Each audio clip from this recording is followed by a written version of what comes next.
última vez que estuve aquí con ustedes hace 2 semanas, estuvimos hablando acerca del libro de Jonás. Estuvimos específicamente en el capítulo 1 de Jonás. Y hablábamos lo que es el precio de desobedecer a Dios, el precio de que cuando Dios dice yo voy contigo y nosotros no vamos, hay consecuencias. Y ese precio de ir a Tarsis, que es bastante costoso, y no hablo en términos de monetarios. Hablábamos acerca de este personaje llamado Jonás, este profeta, que en el capítulo 1 podemos darnos cuenta que cuál es el objetivo del libro. Y en realidad podemos preguntarnos por qué Jonás escribió este libro, y si acaso fue para contar su biografía, si acaso fue para contar su historia. Y en realidad este no es un libro que Jonás escribió para contar su historia, pero sí para contar la historia de un Dios que intencionalmente persigue y busca salvar a un pueblo que no lo estaba buscando. Un pueblo pagano, un pueblo malvado, un pueblo que oprimía al pueblo de Dios, y aún así Dios le estaba mandando un profeta. Entonces yo creo que no sé si estamos en la misma línea. Esta historia nos parece ya familiar a nosotros como cristianos. Dios enviando un profeta, un mensajero, y teniendo misericordia de un pueblo malvado. Pero también vemos que este libro tiene otro tema también, que trata de cómo es el arrepentimiento primero de los marineros que iban con Jonás. Recordamos la historia, rebobinamos allí. Jonás huye del Señor, se monta en un barco en dirección contraria a donde Dios lo había mandado, y en ese momento Dios envía una tormenta fuerte que hace que los marineros comiencen a clamar a sus dioses, y le piden a Jonás que también se levante y que ore a su Dios. Ellos eran politeístas, eran de un pueblo pagano también. Y lo más sorprendente de todo es que esos marineros, como incluso llega un momento en el que se notan aún más religiosos, por así decirlo, que el mismo Jonás. Tienen más temor de Dios que el mismo Jonás. Primero por allí el arrepentimiento de esos marineros, que incluso tienen miedo de echar al mar a Jonás, y que le piden a Dios que los perdone por eso.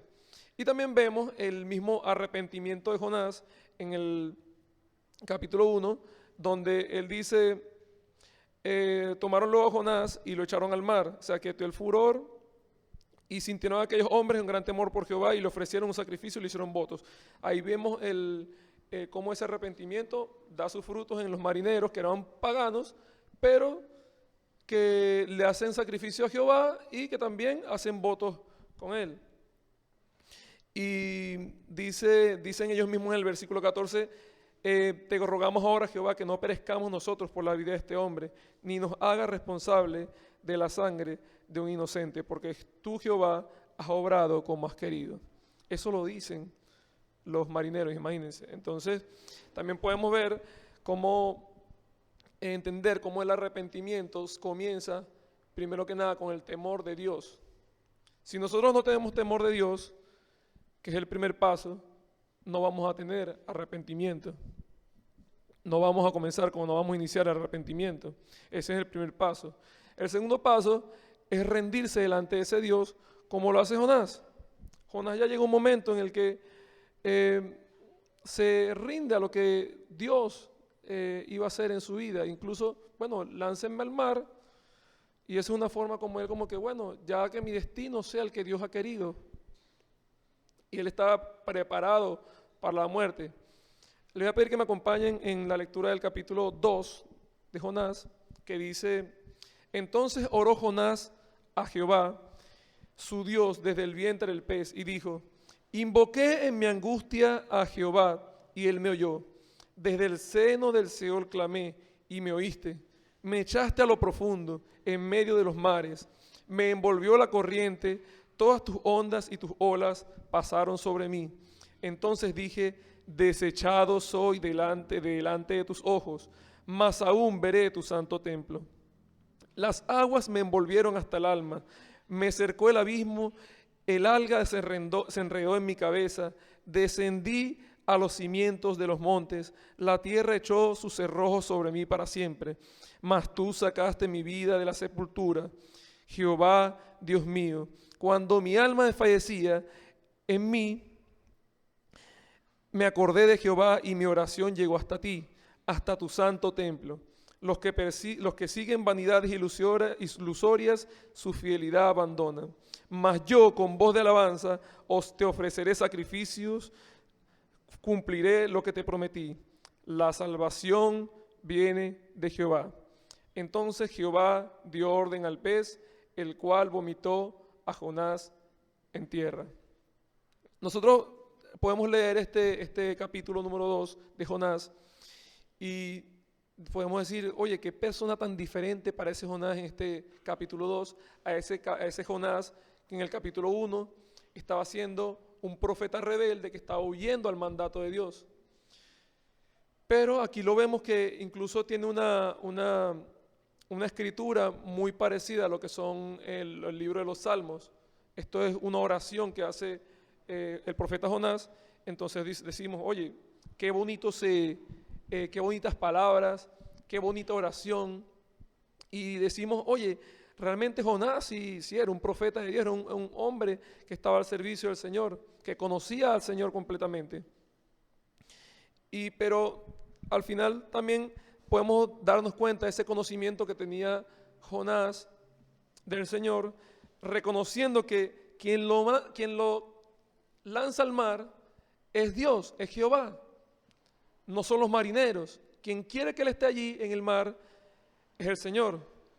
Y podemos darnos cuenta también cómo él reconoce que ya estaba muerto, al decir que a lo largo de su oración, que me echaste a lo profundo en medio de los mares, desechado soy delante de sus ojos, y nos damos cuenta que ya este es un hombre que estaba preparado para morir, un hombre muerto, un hombre que ya había perdido la esperanza de su vida y que se había entregado ya a la muerte, al Señor.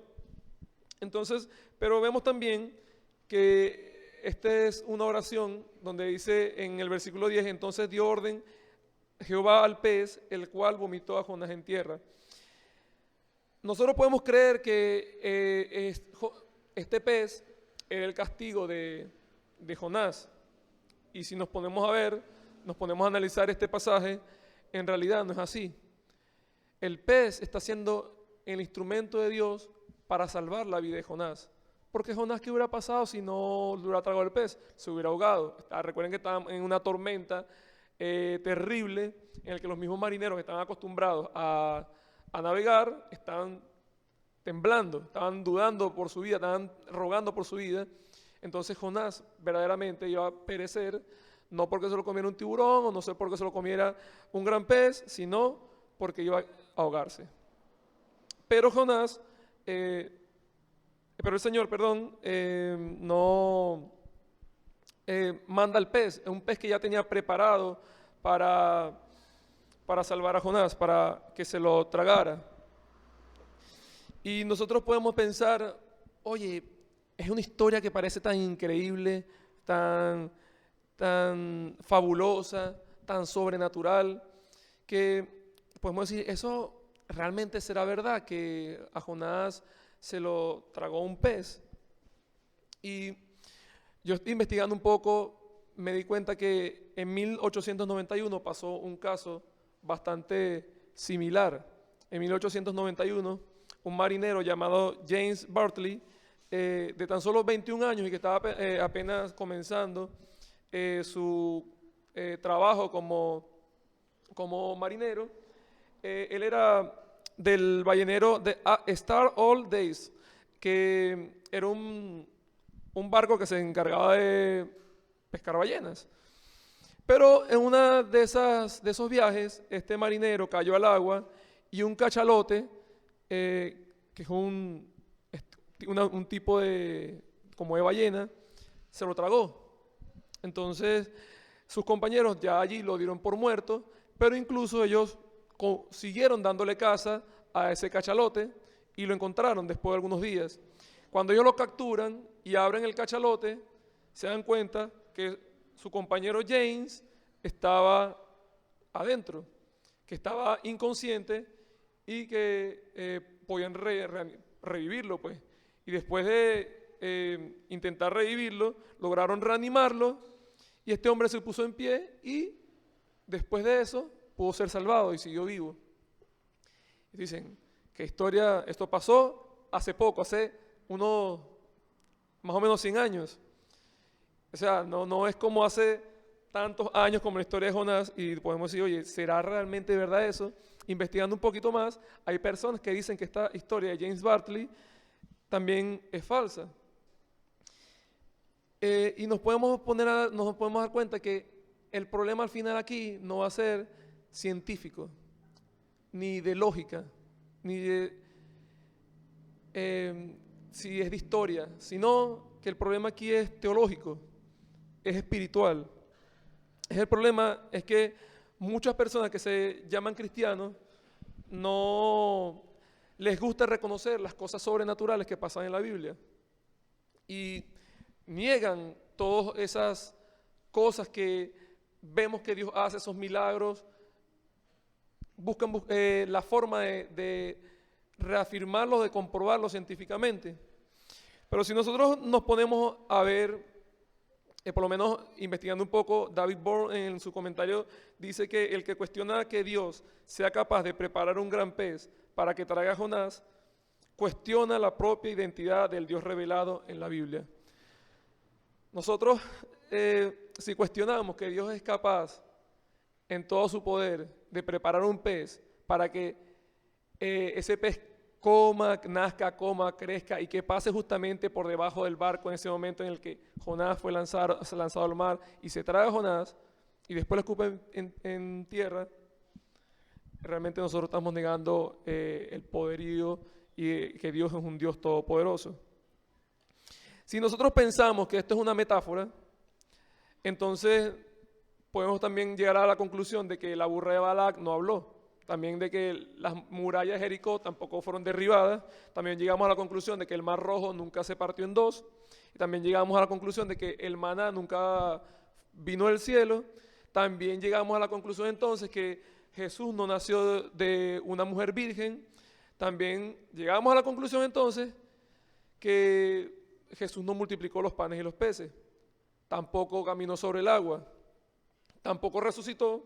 Y si Jesús no resucitó, entonces vana es nuestra fe. Entonces, como conclusión, a Jonás sí se lo tragó un pez. Pero, en realidad, al final de este libro, el milagro real no está en que si a Jonás lo rescató un pez. Leemos el capítulo 3 de Jonás, que dice, Jehová se dirigió por segunda vez a Jonás y le dijo, levántate y ve a Nínive, aquella gran ciudad, y proclama en ella el mensaje que yo te diré. Si nos podemos ver, después de todo lo que haya pasado, después que Jonás huyó del Señor, lo desobedeció, que estuvo a punto de morir, que fue otra vez,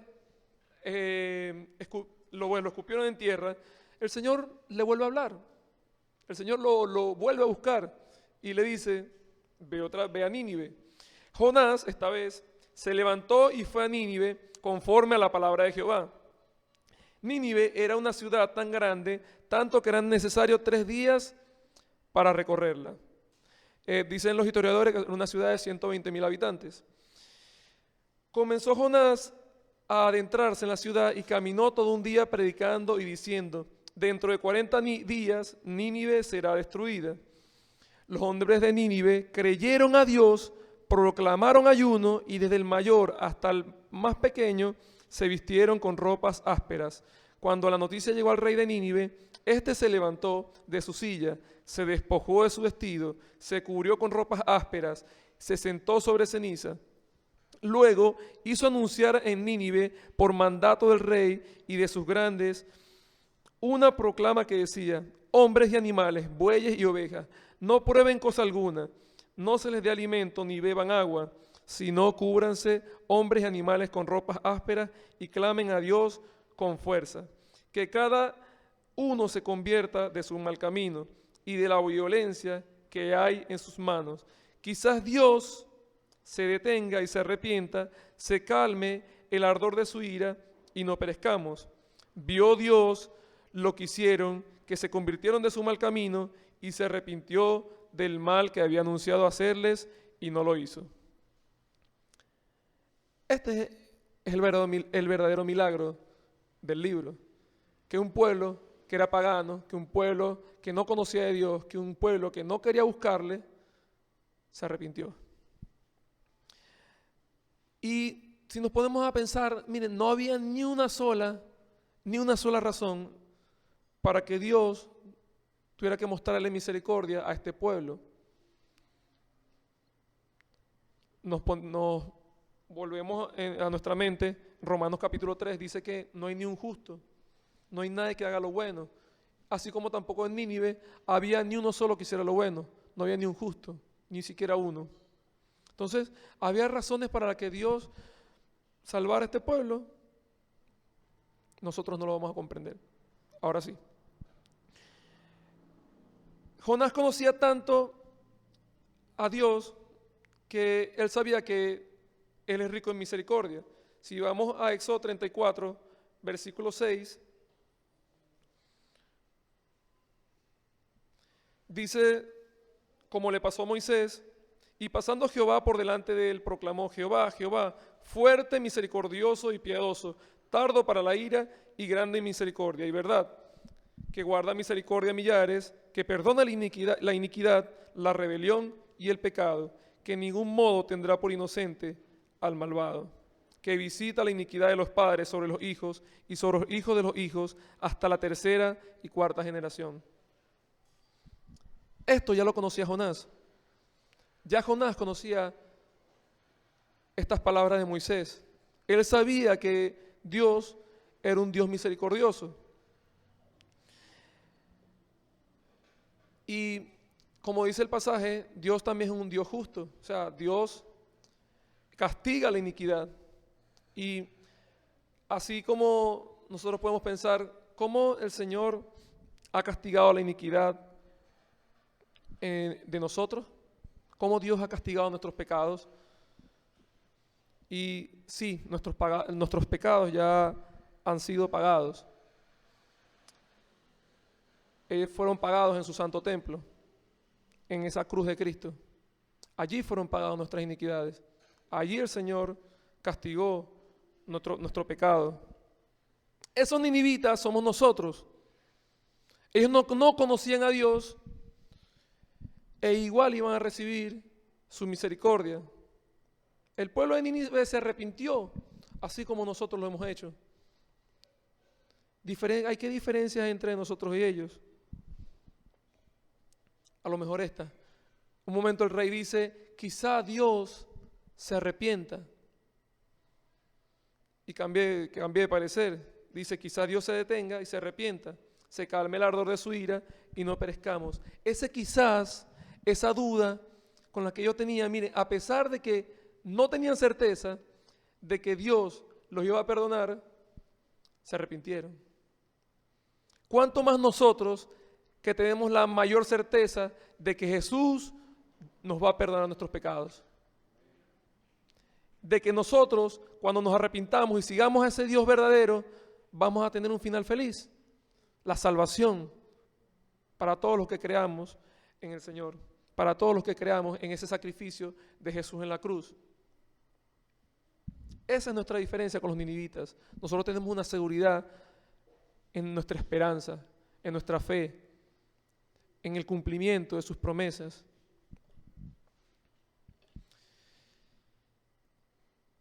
Nosotros, como cristianos, tenemos una gran, pero gran responsabilidad. Nosotros tenemos el poder del Evangelio con nosotros. Jonás estaba llamado a predicarle a este pueblo, así como nosotros estamos llamados a predicarle a todo el mundo. A tener, miren, nosotros podemos darnos cuenta de lo poderoso ¿Qué es el mensaje del Señor en este libro? Si les recuerdo, este era un pueblo tan malvado, enemigo total del pueblo de Dios, que oprimía a los demás pueblos, que los torturaba. Como les dije la última vez, era un pueblo que agarraba a sus esclavos o a los que capturaban y les quitaban la piel, los empalaban. Esa era la forma de ellos, los enterraban en el desierto a que murieran de locura. Y aún así, el poder del Evangelio, el poder del mensaje de Dios hizo que ellos se transformaran, que se arrepintieran. Porque dice que hasta los más pequeños se volvieron. ¿Y qué significa eso? Que se volvieron. Que creyeron el mensaje, que se arrepintieron de lo que estaban haciendo, de que se arrepintieron de cómo eran. Y nosotros estamos llamados a predicar ese mensaje de esperanza, porque ya nosotros solamente llevando el mensaje, eso es un acto de misericordia. Nosotros estamos llamados a llamar a la gente a que crea en ese Dios misericordioso. Pero ¿cómo lo van a conocer si no pueden escuchar el mensaje? ¿Quién les va a llevar el mensaje? Si nosotros nos vamos ya al capítulo 4, que es el centro del mensaje del día de hoy, dice Jonás capítulo 4, pero Jonás se disgustó en extremo y se enojó. Así que oró Jehová y le dijo: ah, Jehová, ¿no es esto lo que yo decía cuando aún estaba en mi tierra? Por eso me apresuré a huir a Tarsis, porque yo sabía que tú eres un Dios clemente y piadoso, tardo en enojarte y de gran misericordia, que te arrepientes del mal. Ahora pues, Jehová, te ruego que me quites la vida, porque mejor es la muerte que la vida. Pero Jehová le respondió: ¿haces bien en enojarte tanto? Jonás salió de la ciudad y acampó hacia el oriente de ella. Allí se hizo una enramada y se sentó a su sombra para ver qué sucedería en la ciudad. Entonces Jehová Dios dispuso que una calabacera creciera sobre Jonás para que su sombra le cubriera la cabeza y lo librara de su malestar. Jonás se alegró mucho por la calabacera, pero al amanecer del día siguiente, Dios dispuso que un gusano dañara la calabacera y ésta se secó. Y aconteció que al salir el sol, envió Dios un fuerte viento del este, y el sol hirió a Jonás en la cabeza, y sintió que se desmayaba. Entonces, deseando la muerte, decía: mejor sería para mí la muerte que la vida. Pero Dios dijo a Jonás: ¿tanto te enojas por la calabacera? Mucho me enojo hasta la muerte, respondió él. Entonces Jehová le dijo: tú tienes lástima de una calabacera en la que no trabajaste, ni a la que has hecho crecer, que en espacio de una noche nació y en espacio de otra noche pereció. ¿Y no tendré yo piedad de Nínive, aquella gran ciudad donde hay más de 120,000 personas que no saben discernir entre su mano derecha y su mano izquierda, y muchos animales? El libro termina allí. Y si nos ponemos a ver, oye, ¿y ahora y qué pasa? ¿Y lo demás? Y ahora salta para Miqueas. ¿Dónde quedó el resto del libro? Sí, queda bastante como cortado la historia. Pero como les dije al principio, esto no es una biografía de Jonás. Esto no es para contarnos la historia de Jonás. Esto es para contarnos lo que Dios hizo, el mensaje de Dios en el libro de Jonás. Como Dios buscó a un pueblo pagano, un pueblo malvado, un pueblo que ni siquiera le estaba buscando, así como a nosotros, que ni siquiera lo estábamos buscando, y Él nos encontró. Yo les puedo decir, que toda mi vida a lo mejor usted pensará, bueno, el hermano Alexis a lo mejor toda su vida ha estado buscando a Dios porque él viene de una familia cristiana y toda su vida le han enseñado acerca de Dios. Y sí, tengo ese privilegio en el que desde pequeño me han enseñado a buscar al Señor, pero les puedo hablar con bastante propiedad de que hasta que realmente conocí al Señor y le entregué mi vida a Él, yo era igual que el pueblo de Nínive. Ciego, malvado, pecador. Pero Dios es el que nos transforma. Y ahí es donde tenemos que tener muchísimo cuidado, porque si nosotros nos podemos ver a Jonás y lo leemos capítulos por separado, pueden ser incluso hasta 4 personas diferentes. Porque primero vemos un Jonás rebelde, después vemos un Jonás que ora al Señor y que parece que está arrepentido, que incluso se arrepiente de lo que hizo, porque va y predica a Nínive.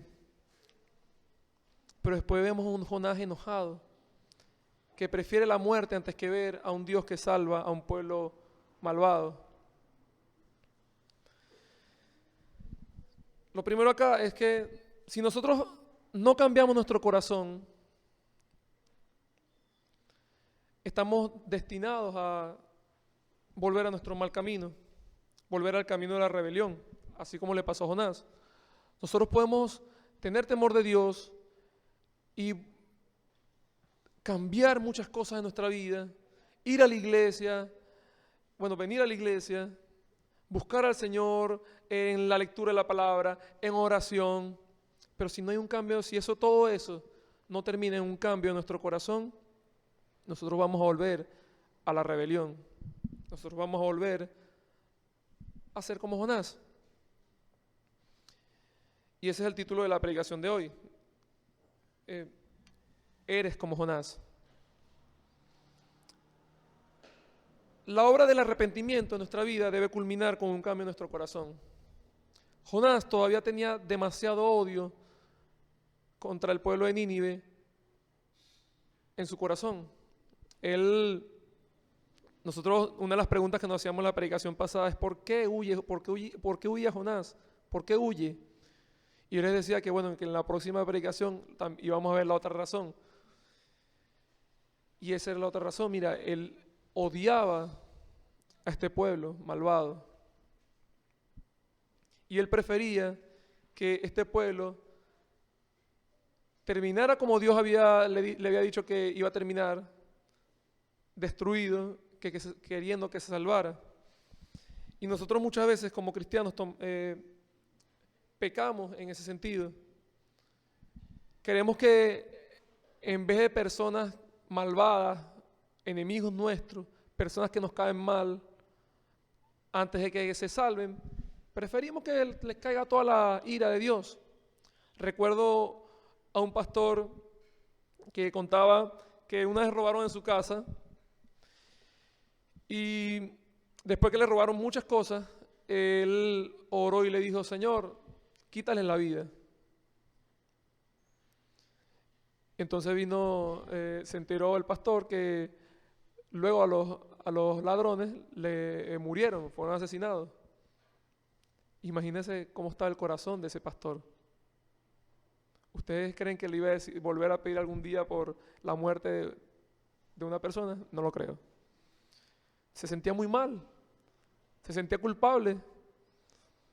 No voy a decir, es que Dios le mandó a quitar la vida, pero ¿qué tenía el corazón él para desear la muerte de estas personas que le habían hecho daño?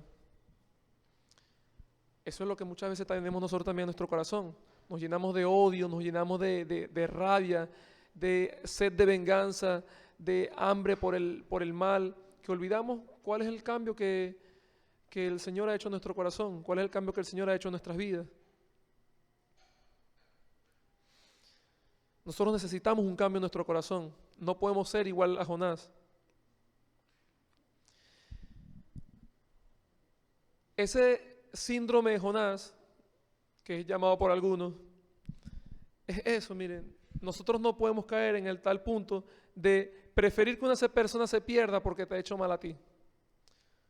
Miren, a mí una sola vez en mi vida me han atracado y el otro día le contaba al pastor justamente sobre esto, de que nosotros yo le daba bastante vueltas por mucho tiempo a esa situación de que qué era lo que yo tenía que haber hecho. Y bueno, me robaron a mí, a mis hermanos, a otros hermanos que habíamos salido, estábamos en la calle y decíamos, y bueno, yo le daba tantas vueltas, a lo mejor si hubiera tumbado al ladrón de la moto o no hubiéramos peleado con él o no hubiéramos dejado que nos robara. Pero al final, ¿qué nos enseña el Señor? Y fíjate que el Señor hasta tal punto nos enseña que dice, bueno, si alguien te roba la túnica, quítate la capa y dásela también. Imagínense hasta ese punto. Entonces, debe nosotros haber ese sentimiento de odio en nuestro corazón. De ninguna manera, mis hermanos. Podemos incluso llegar a querer justificar a Jonás, pero es que este era un pueblo que, como les decía la última vez, un pueblo que agarraba a sus hermanos y los mataba. Un pueblo que a lo mejor había matado hasta a amigos de Jonás, a familiares. Entonces, eso es suficiente como para que Jonás odie a este pueblo, hasta tal punto que dice, ahora pues Jehová te ruego que me quites la vida, porque me es mejor la muerte que la vida. Este hombre prefería estar muerto que ver a este pueblo arrepentido. ¿Cuántos de nosotros somos así? Y Dios, a pesar de todo eso, aún de esa respuesta, porque vemos que Él le dice que mejor es que la muerte que la vida, y Jehová le responde, ¿haces bien en enojarte tanto todavía?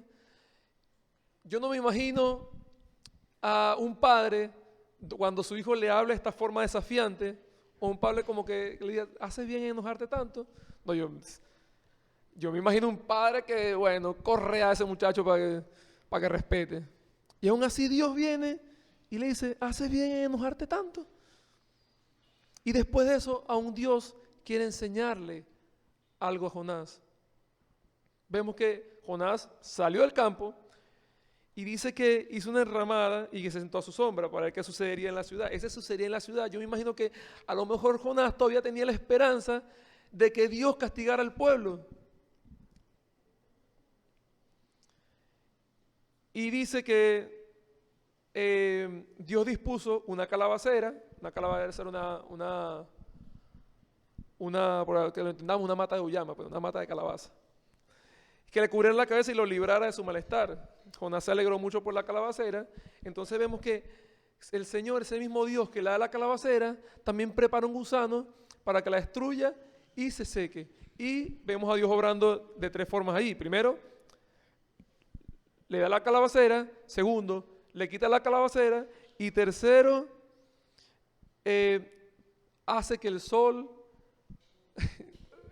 lo termine como de reventar. Y el sol hirió a Jonás en la cabeza y sintió que se desmayaba. Y entonces, deseando la muerte, decía, mejor sería para mí la muerte que la vida. Y el Señor le vuelve a preguntar, ¿tanto te enojas por la calabacera? Y le dice, mucho me enojo hasta la muerte, respondió él. Y es donde el Señor le pregunta, mira, tú tienes lástima de una calabacera que ni siquiera plantaste, que una noche creció y a la otra noche se secó. Y él dice, no voy a tener yo piedad de Nínive, de una ciudad donde están más de 120,000 personas, donde hay animales, donde hay niños. Y es una buena para que nosotros nos preguntemos. A veces nosotros estamos tan preocupados en nuestras propias cosas que ni siquiera nos paramos a pensar en esto. Nosotros nos lamentamos acaso de las personas que mueren a diario sin conocer a Jesús. Nos lamentamos de cómo se pierden miles de almas al día. ¿Acaso nos pesan que lo que estoy diciendo yo en este momento? O sea, ¿acaso sufrimos nosotros de que personas mueran sin conocer a Jesús?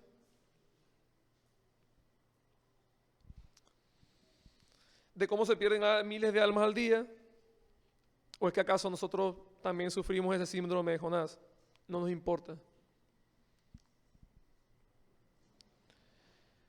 Yo me imagino a Jonás Y me imaginaría hoy día, vemos a Jonás predicándole al pueblo que lo oprimía. Y imagínense que Dios le dijera, si nosotros fuéramos ucranianos, y nos dijera, bueno, anda a predicarle a los rusos. Porque obviamente sí, es muy fácil desde nuestro punto de vista que estamos aquí en Venezuela y la guerra está por allá.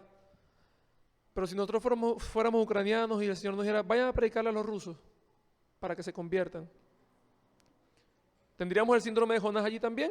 ¿O fuéramos a predicarles con todo el amor del mundo para que se salven muchas más almas? Vamos a hacerlo un poquito más práctico. ¿Le predica usted a ese tío que es chavista? ¿O a ese primo que es de la oposición? Más entrando un poquito más al contexto de nosotros como venezolanos. Porque una realidad es que en ese ámbito político aquí hay mucho odio. Y ese odio ha llegado a la iglesia. A la iglesia del Señor ha llegado ese odio. ¿Le predicaría usted con la intención de que se salve esa persona y que esté en la gloria del Señor con usted?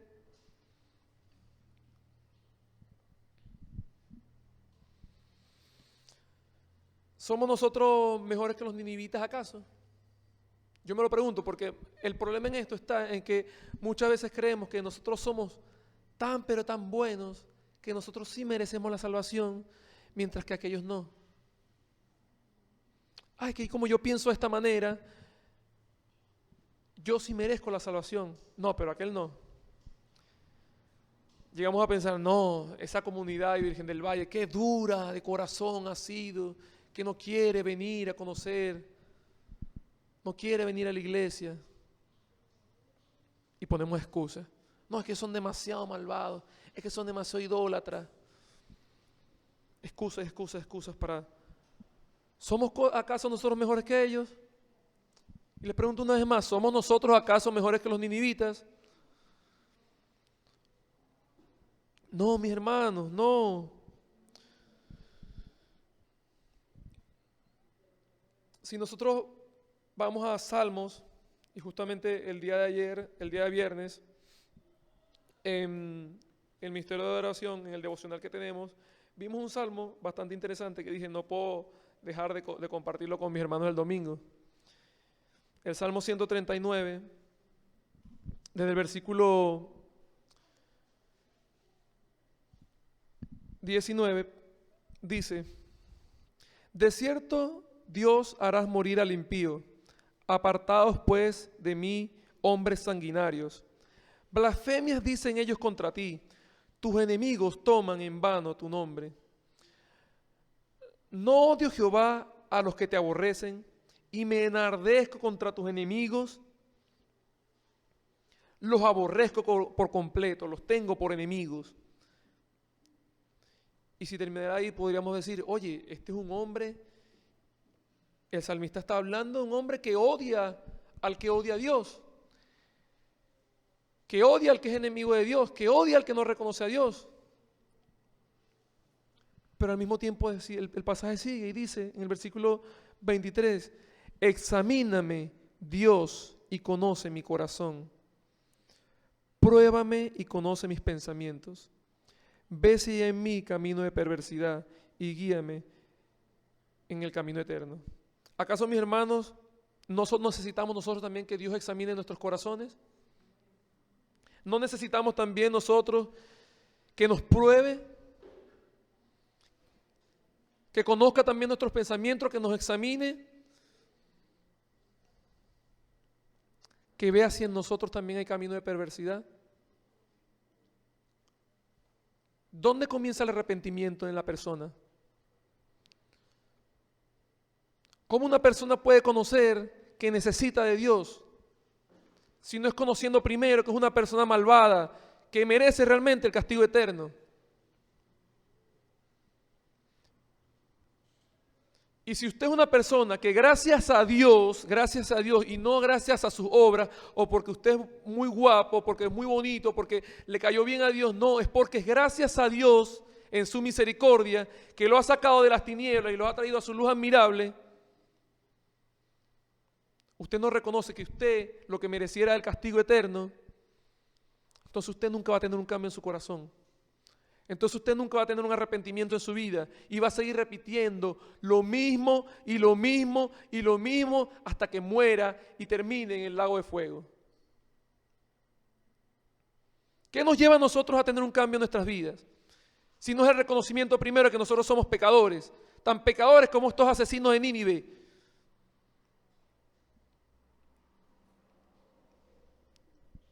¿Somos nosotros diferentes a Hitler? Imagínense la persona más diferente, la más mala del mundo. Siempre ponemos ejemplo a Hitler. Pero nosotros somos peores, somos igual que él. Igual de pecadores, delante de Dios somos igual de pecadores. Ahí es donde nosotros tenemos que tener la suficiente humildad para reconocer nuestro pecado y rendirnos a los pies de Jesús.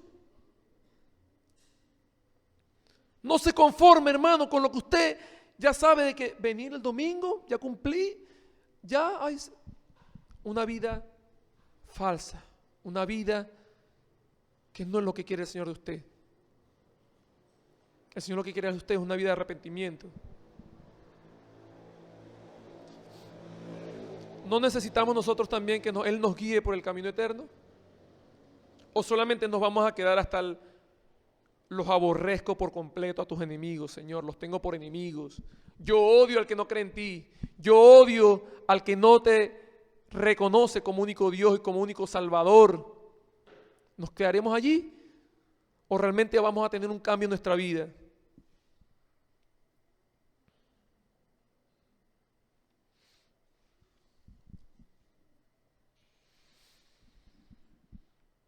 Nosotros también debemos buscar tener un corazón compasivo y no un corazón que se lamente solamente con su incomodidad, como lo hizo Jonás. Jonás se lamentó de que ya no iba a tener la sombrita, pero se lamentó acaso de lo que le podía pasar a ese pueblo. ¿Tenía compasión en su corazón? No la tenía.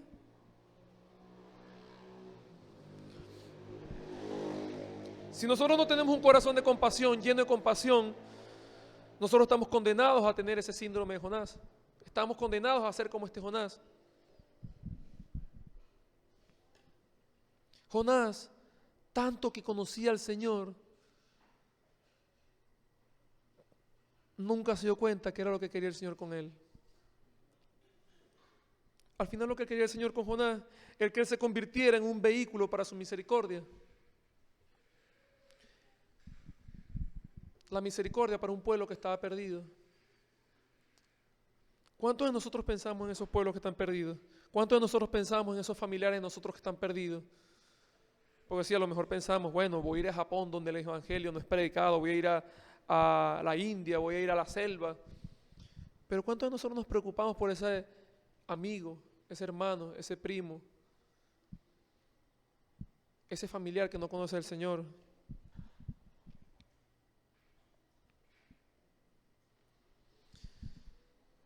Necesitamos un corazón compasivo.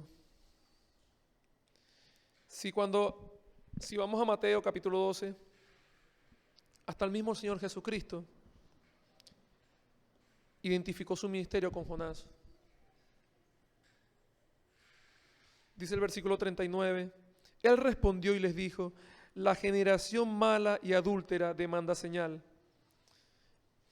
pero señal no le será dada, sino la señal del profeta Jonás. Porque como estuvo Jonás en el vientre del gran pez 3 días y 3 noches, así estará el Hijo del Hombre en el corazón de la tierra 3 días y 3 noches. Los hombres de Nínive se levantarán en el juicio con esta generación y la condenarán, porque ellos se arrepintieron a la predicación de Jonás. Y he aquí más que Jonás en este lugar. Mis hermanos, ¿no es más Jesús que Jonás? ¿No es más poderosa la predicación de Jesús que la de Jonás? Pero eso es que dice que se va a levantar el pueblo de Nínive y los va a juzgar. Va a juzgar al mundo. ¿Por qué? Porque El pueblo de Nínive se arrepintió con la predicación de Jonás, un Jonás que era un pecador como usted y como yo. La diferencia de Jonás con Jesús es que Jesús no pecó. Mientras que Jonás, lo vemos, era un pecador, una persona que se enojaba y que no tenía compasión en su corazón, y aún así el pueblo de Nínive se arrepintió. ¿Cuánto más si nosotros predicamos el Evangelio de Cristo? ¿Cuánto más si nosotros tomamos la responsabilidad que tenemos que tomar? Si desarrollamos ese corazón compasivo, si le pedimos al Señor que nos dé ese corazón compasivo. Y la realidad, mis hermanos, es que la intención de Dios no ha cambiado. Desde allí, desde Nínive hasta ahorita, la intención de Dios sigue siendo la misma. Nuestro Dios sigue siendo el mismo. ¿Y cuál es esa intención de Dios? Es demostrar misericordia hoy día también. El Señor antes de morir le decía a los discípulos y le dice a la iglesia de hoy: id y predicar el Evangelio, haced discípulos a todas las naciones. Nosotros no podemos ser indiferentes a nuestras responsabilidades como cristianos. Si nosotros decimos que hemos conocido a Cristo, si nosotros decimos que somos cristianos, si decimos que hemos sido salvados, que hemos sido transformados y queremos mostrar un corazón compasivo, comencemos con nuestra gran misión primero que nada: predicar ese Evangelio, teniendo amor por las almas que se pierden día a día, teniendo amor por esa cantidad, ese millón de personas que mueren a diario. Miles de personas mueren en cada ciudad a diario, miles. Y a lo mejor a veces, como estamos dentro de nuestra burbuja de comodidad, no nos damos cuenta de que tenemos que lamentar la pérdida de esas almas.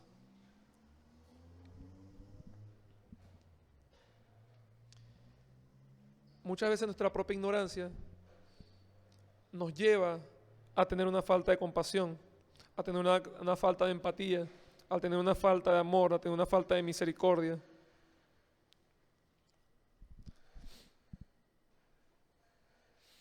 Dice Efesios 2, 4, 7, pero Dios, que es rico en misericordia, por su gran amor con que nos amó, aun estando nosotros muertos en pecados, nos dio vida juntamente con Cristo.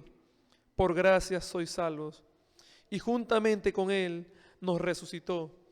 Asimismo nos hizo sentar en los lugares celestiales con Cristo Jesús, para mostrar en los siglos venideros las abundantes riquezas de su gracia en su bondad para con nosotros en Cristo Jesús. Debemos acordarnos, mis hermanos, antes que todo, que nosotros, que estemos hoy en día aquí, es el producto de la misericordia de Dios. ¿Tienen esperanza las personas que están allá afuera? Sí, porque Dios es un Dios misericordioso. Y nosotros debemos mostrar esa misericordia, mostrar esa bondad y mostrar ese corazón compasivo.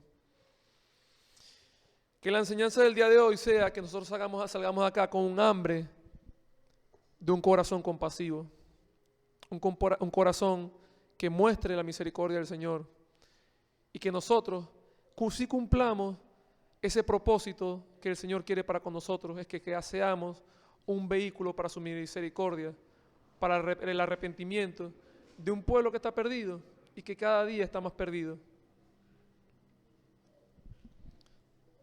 No sea usted como Jonás y se enoje, no sea usted como Jonás y tenga un corazón con nula compasión.